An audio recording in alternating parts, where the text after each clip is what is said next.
பாலும் தெளிதேனும் பாகும் பருப்பும் இவை நாளும் கலந்துனக்கு நான் தருவேன். கோலம் செய் துங்கக் கரிமுகத்து தூமணியே நீ எனக்கு சங்கத்தமிழ் மூன்றும் தா. முஷிவான மோதகஸ்த சாம்பரகர்ண விளம்பித சூத்ர வாமனரூப மகேஸ்வரபுத்திர விக்ன விநாயக பாதநமஸ்தே. ஜெய்கணேச பாகிமாம். ஸ்ரீ பகவதி யூடியூப் சேனல் நேயர்களுக்கு அஸ்ட்ராலஜர் டாக்டர் சுவாமி ஹரிஹர சர்மாவின் பணிவான நமஸ்காரங்கள். சக்தி ஜோதிட குழுவின் சார்பாக அடியேன் சக்தி சுவாமி ஆகிய நானும் ஐயா KS ஐயங்கார் அவர்களும் டாக்டர் ஹரிஹர சர்மா ஐயா அவர்களும் வந்திருக்கின்றோம். குரோதி வருஷம் கார்த்திகை மாத பலன்களை பற்றி பார்ப்பதற்காக. அனைவருக்கும் ஹரிஹர சர்மாவின் பணிவான நமஸ்காரங்கள். நாம் ஒவ்வொரு முறையும் பார்க்குறது அப்படின்றது மாத பலன்கள், வார பலன்கள், வருட பலன்கள், கிரக பயிற்சி பலன்கள், அதே போல் மெல்ல செல்லும் கிரகங்களுடைய பயிற்சி பலன்கள் பார்க்குறோம். அதே மாதிரி இப்போ இந்த மாதம் பார்க்க போகிறது கார்த்திகை மாதம். மாதங்களில் கார்த்திகை மாதம்ன்றது மிக உயர்ந்த மாதம் அப்படின்னு எல்லா இடத்துலையுமே சொல்லியிருக்கிறோம். ஜோதிஷ சாஸ்திரத்துலையும் சொல்லியிருக்கு. இது பொறுத்தளவுக்கு கடவுளுடைய மாதம்னு சொல்லலாமா அப்படின்னா கார்த்திகை மாதத்தை கடவுளுடைய மாதம்னு சொல்லலாம்.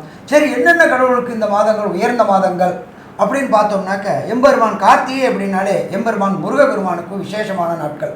அந்த முருகபெருமானுக்கு விசேஷமான நாட்களான அங்காரக நாட்கள் செவ்வாய்க்கிழமை தோறும் முருக வழிபாடு பண்ணக்கூடிய வாய்ப்புகள்.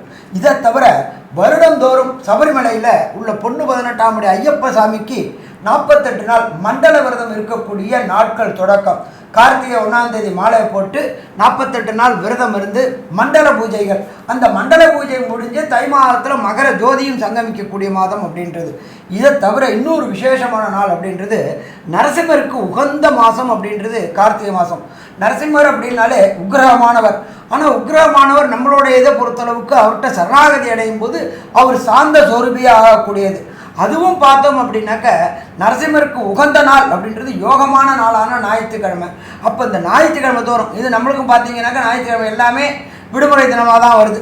அப்போ இந்த விடுமுறை இந்த கார்த்திகை மாதத்தில் வர ஒவ்வொரு ஞாயிற்றுக்கிழமையும் நீங்கள் இருக்கிற இடத்துக்கு பக்கத்தில் உள்ள நரசிம்மர் கோயிலுக்கு போயிட்டு நரசிம்மரை வழிபடுறது மிக விசேஷமானது, மிக உன்னதமானது. அதுவும் பார்த்தோம்னாக்க மரமணர் பக்கத்தில் சிங்கப்பெருமாள் கோயில் பக்கத்தில் ஒரு நரசிம்மர் இருக்கார். ரொம்ப 3 கண்ணுடைய நரசிம்மர். அவரை வழிபட்டோம்னாக்க வீட்டிலையும் சரி உங்களுடைய தொழிலிடத்துலையும் சரி தடைபட்டிருக்கிற அத்தனை காரியங்களையும் வதம் பண்ணி, அதாவது எதிரிகளை அழித்து நமக்கு நன்மை செய்யக்கூடியவர் நரசிம்மர். எல்லாரும் சொல்லுவாங்க உக்ரகமான சுவாமி படத்தெல்லாம் வீட்டில் வைக்கக்கூடாது அப்படிம்பாங்க. ஆனால் நரசிம்மரை வைக்கலாமா? நரசிம்மரை வைக்கலாம். நரசிம்மரை வச்சு வழிபடலாம். நரசிம்மருக்கு உகந்த இந்த 4 ஞாயிற்றுக்கிழமையும் வரக்கூடிய கார்த்திகை மாதத்தில் 4 ஞாயிற்றுக்கிழமையும் நரசிம்மரை வழிபட்டீங்க அப்படின்னு சொன்னாக்க வீட்டில் உள்ள அத்தனை துர்சக்திகளும் கெட்ட சக்திகளும் பொறாமை, பச்சரிப்பு, ஓம்பல் இதை மாதிரி இருக்கின்ற துர்சக்திகள் அத்தனையும் நம்ம வீட்டை விட்டு விலகக்கூடியது. சரி, அதை தவிர இப்போ இந்த மாதம் பிறக்குது, கார்த்திகை மாதம் பிறக்குது. இந்த கார்த்திகை மாதத்தில் என்னென்ன விசேஷ தினங்கள்னு பார்ப்போம். ஃபஸ்ட்டு கார்த்திகை பிறக்கிறது அப்படின்றது வரப்போ 16/11/2024 இருக்கிறதுலையே பெருமாளுக்கு வசந்த நாள் அப்படின்றது சனிக்கிழமை. அன்னைக்கு தான் இந்த கார்த்திகை மாதம் தொடங்குது. இந்த கார்த்திகை மாதம் முடியக்கூடிய நாள் அப்படின்றது 15/12/2024 உயர்ந்த கிழமை, சூரிய பகவானுக்கு உயர்ந்த கிழமை, நரசிம்மருக்கு உயர்ந்த கிழமையான ஞாயிற்றுக்கிழமையில் முடியுது. சரி, இந்த மாதத்தில் என்னென்ன விசேஷ தினங்கள் இருக்குது அப்படின்றத ஃபஸ்ட்டு பார்ப்போம். 16/11/2024 மாதம் தொடங்குற அன்னைக்கே முடவன் முழுக்கு. இந்த முடவன் முழுக்கு அப்படின்றத பொறுத்தளவுக்கு என்ன பண்ணுவாங்க அப்படின்னாக்க ஸ்நானம் பண்ணக்கூடியது, புனித நதிகளில் ஸ்நானம் பண்ணக்கூடியது இந்த முடவன் முழுக்கு. அதுக்கு அடுத்தது சந்திர பகவானுக்கு சங்கடங்களை விளக்கிய நாளான சங்கடகர சதுர்த்தி 19/11/2024. இதை தவிர 23/11/2024 சனிக்கிழமை வாஸ்து நாள். இப்போ பொறுத்தளவுக்கு நம்மளோட ஜோதிட சாஸ்திரத்துலேயும் சரி வாஸ்து அப்படின்றது இப்போ மிக பிரமாண்டமாக வந்துகிட்டு இருக்கு. வருஷத்துக்கு 8 முறை தான் வாஸ்து புருஷன் நித்திரை விடுவார். அந்த 8 நாளில் ஒரு நாள் அப்படின்றத பொறுத்தளவுக்கு இந்த கார்த்திகை மாதம் வருது. இந்த வாஸ்து நாளில் பார்க்கும்பொழுது அதில் அமாவாசை, பௌர்ணமி, அஷ்டமி, நவமி, ராகுகாலம், யமகண்டம் இது எதுவுமே பார்க்க வேண்டாம். அந்த வாஸ்து நேரமான அந்த 36 நிமிஷத்தில் வீடு கட்டுறதுக்கு உண்டான மனை பூஜை போட்டாச்சு அப்படின்னா எந்த விதமான தங்கு தடையும் பொருளாதாரத்தில், மெட்டீரியலில் எந்த விதமான பிரச்சனையும் வராத உகந்த நாள் வாஸ்து புருஷன் நித்திரை விடும் நாள். அந்த நாள் 23/11/2024 சனிக்கிழமை. அதுக்கு அடுத்தது பார்த்தோம் அப்படின்னாக்க நம்ம நாட்டில் பொறுத்தளவுக்கு, தமிழ்நாட்டை பொறுத்தளவுக்கு நகரத்தார்கள் அப்படின்றது கிட்டத்தட்ட காரைக்குடி இந்த பக்கத்தில் இருக்கிறவங்களுக்கு பிள்ளையார் நோன்பு இருக்கக்கூடிய நாள் அப்படின்றது அவங்க பொறுத்தளவுக்கு அந்த பிள்ளையார்பட்டி கற்பக விநாயகர் பெரும்பாலும் குலதெய்வமாக இருக்கும். பாக்கி 94 வகையாகவும் இருக்கும். ஆனாலும் அந்த பிள்ளையார் நோன்பு இருக்கக்கூடிய காலகட்டங்கள் 6/12/2024 வெள்ளிக்கிழமை. அதுக்கு அடுத்தது 12/12/2024 பரணி தீபம். அதுக்கு அடுத்தது 13/12/24 அண்ணாமலையார் கார்த்திகை மாதம் அண்ணாமலையாருக்கு உண்டான கார்த்திகை தீபம்.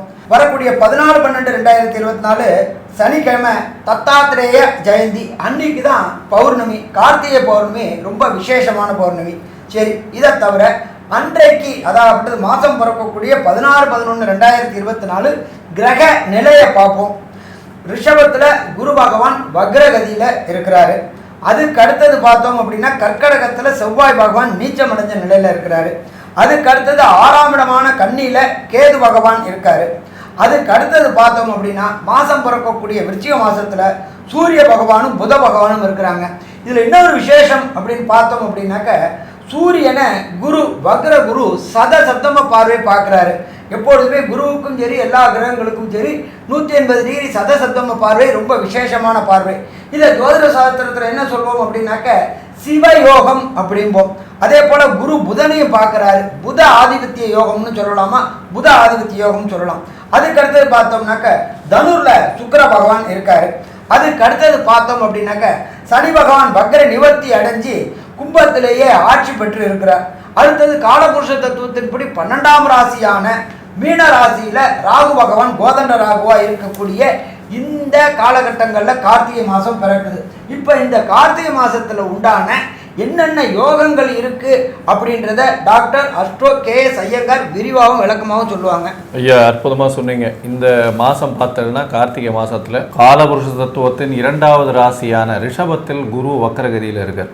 இதில் என்ன விசேஷம் அப்படின்னா 9ஆம் இடம் அப்படின்னு சொல்லக்கூடிய காலபுருஷ தத்துவத்தின் 9ஆம் இடத்துல சுக்கிரன் இருக்கிறதுனால குருவும் சுக்கிரனும் பரிவர்த்தனை யோகம் அடைகிறது பெரிய விசேஷம். இது பெரிய ஏற்றம். அந்தந்த ராசியில் அவள் ஆட்சி பெற்றதற்கு சமம். அதனால் பார்த்தாலேயானால் சுக்கிரன் தன்னுடைய வீடான ரிஷபத்தில் ஆட்சியும் குரு தன்னுடைய வீடான தனுசுவில் வக்ரகதியில் ஆட்சியும் பெற்றிருக்கிறதுக்கு சமம். அதனால் பரிவர்த்தனை யோகம், கிரக பரிவர்த்தனை யோகம் நடக்கிறது ஒன்று.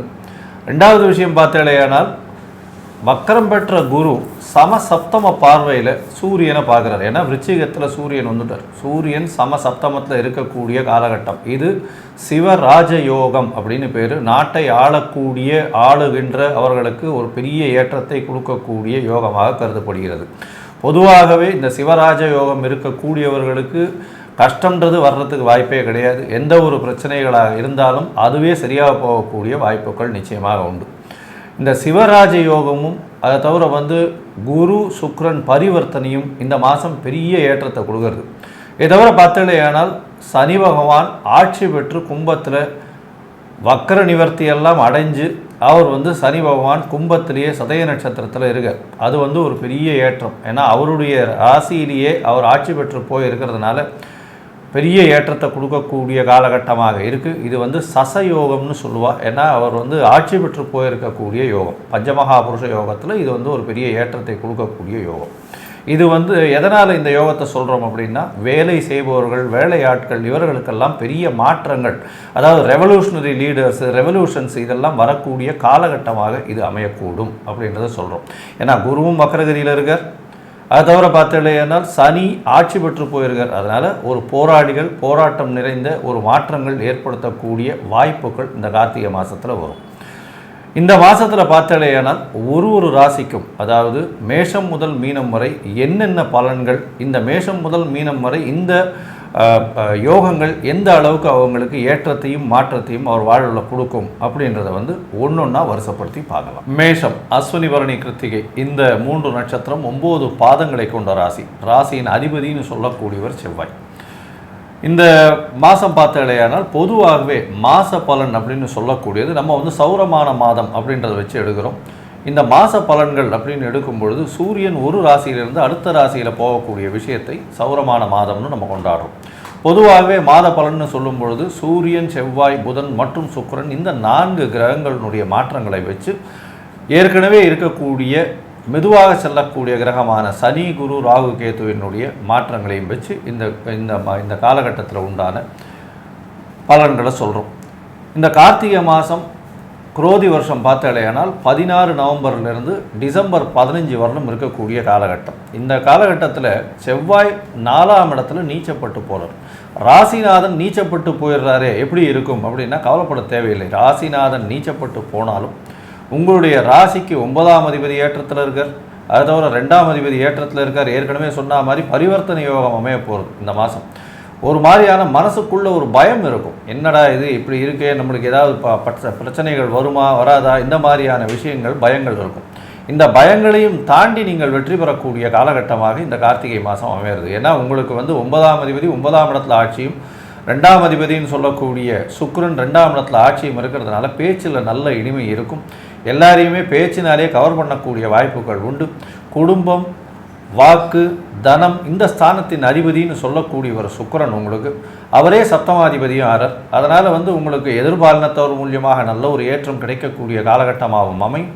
அதோட பார்த்தீங்கன்னா நண்பர்கள் மூலியமாக நல்ல ஒரு ஏற்றம் கிடைக்கக்கூடிய காலகட்டமாகவும் அமைய போகிறது. உங்களுடைய ராசிக்கு பார்த்தீங்கன்னா 2ஆம் இடத்துல பரிவர்த்தனை யோகம் பெற்று இருக்கக்கூடிய சுக்கிரன் ஆட்சி பெற்றதுனால பண வரவிற்கு பஞ்சம் இருக்காது. குடும்பத்தில் நல்ல சந்தோஷங்கள் இருக்கக்கூடிய காலகட்டமாக இருக்கும். இருந்தாலும் ராசிநாதன் 4ஆம் இடத்துல போய் நீச்சப்படுறதுனால தாயின் உடல்நிலையில் சற்று கவனம் தேவை.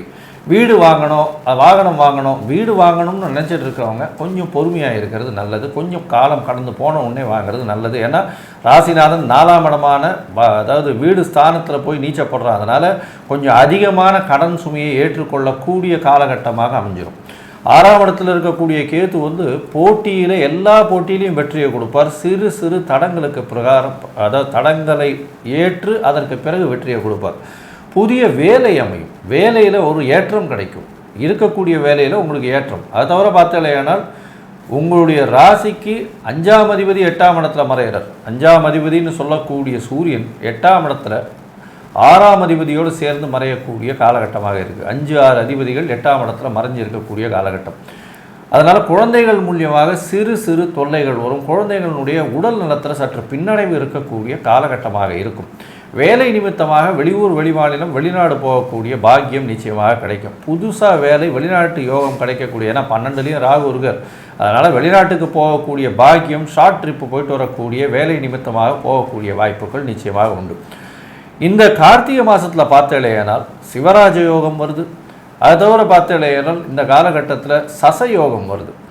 இந்த சசயோகமும் சிவராஜ யோகமும் இந்த மேஷ ராசிக்காரர்களுக்கு என்னென்ன மாற்றங்களையும் ஏற்றங்களையும் ஏற்று கொடுக்கும் அப்படின்றத நம்ம ஐயா ஹரிஹரசுரம் ஐயா கிட்ட கேட்போம். ஐயா நல்லா அற்புதமாக சொன்னீங்க. எப்பொழுதுமே சிவராஜ யோகம் அப்படின்றது குரு பகவானும் சூரிய பகவானும் சப்தமத்தில் 180 டிகிரியில் பார்க்குறது. இது நாடாளும் மன்னர்களுக்கு நல்ல காரியங்களை கொடுக்கக்கூடிய வாய்ப்புகள் உண்டு. ஆட்சி முறையில் அவருடைய கை ஓங்கக்கூடிய வாய்ப்புகளையும் கொடுக்கக்கூடிய வாய்ப்புகள் உண்டு. அப்போ இந்த மாதிரி யோக காலம் இருக்கக்கூடிய காலகட்டங்களில் நம்மளுடைய நாட்டாளும் மன்னர்கள், அந்த காலகட்டங்களில் மன்னர்கள் ஆண்டாங்க. இப்போ பொறுத்தளவுக்கு பிரதமர், அமைச்சர்கள், ஜனாதிபதி, முதலமைச்சர் அப்படின்னு இருக்காங்க. அவங்களுக்கு எல்லாமே இந்த கார்த்திகை மாதம் யோகமான மாதம். சூரிய பகவான் கார்த்திகை மாதத்தில் விருச்சிகத்தில் இருக்கிறதுனால சப்தமாக பார்க்குறதும் விசேஷம்.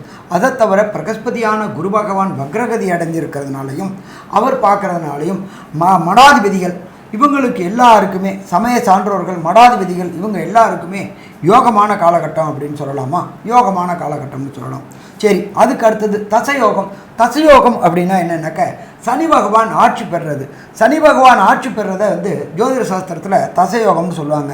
இந்த தசயோகம் வரும்பொழுது தொழிலாளர்களுக்கும் தொழிலதிபர்களுக்கும் சிறு சிறு கருத்து வேற்றுமைகள் ஏற்படக்கூடிய வாய்ப்புகள் உண்டு. சின்ன சின்ன பிரச்சனைகள் ஏற்படக்கூடிய வாய்ப்புகள் உண்டு. அதன் மூலியமாக கடுமையான சட்டங்களை இயற்றி தொழிலாளரை அடக்கணும்னு முயற்சி செய்யக்கூடிய வாய்ப்புகள் உண்டு. இந்த காலகட்டங்களில் இது மட்டும் இல்லை, நாடாளும் அரசாலும் அரசியல்வாதிகளுக்கும் இந்த காலகட்டங்களில் கடுமையான சட்டம் இயற்றி மக்கள் மேலே அதை செலுத்தி மக்கள் புரட்சி வெடிக்கக்கூடிய வாய்ப்புகளும் உண்டு. ஆனாலும் குரு வக்ரம் அகதி ஆனதுனால அதோட தன்மை கொஞ்சம் குறையும். ஆனாலும் எச்சரிக்கையோடு செயல்பட வேண்டிய காலகட்டம். இதை தவிர மேஷ ராசிக்கு 2ஆம் இடத்துல குரு பகவான் இருக்கார். எப்பொழுதுமே ராசிக்கு 2ஆம் இடத்துல குரு பகவான் வரும்பொழுது இது திருமண யோகம் உண்டாகக்கூடிய காலகட்டம் அப்படின்னு சொல்லலாமா, திருமண யோகம் உண்டாகக்கூடிய காலகட்டம்னு சொல்லலாம். நீண்ட நாட்களாக மேஷ ராசியை சேர்ந்த நண்பர்களுக்கு திருமணம் தடை தாமதம் ஏற்பட்டு இருந்தது. திருமண தடை தாமதங்கள் விலகக்கூடிய வாய்ப்புகள் உண்டு.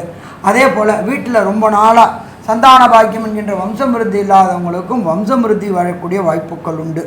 அதே போல் படிக்கக்கூடிய குழந்தைகளுக்கு பொறுத்தளவுக்கு இந்த ஐஐடி, ஜேஇஇ, நீட்டு எக்ஸாம் எழுதக்கூடிய குழந்தைகளுக்கு வெற்றி வாய்ப்பு கிடைக்கக்கூடிய வாய்ப்புகள் உண்டு.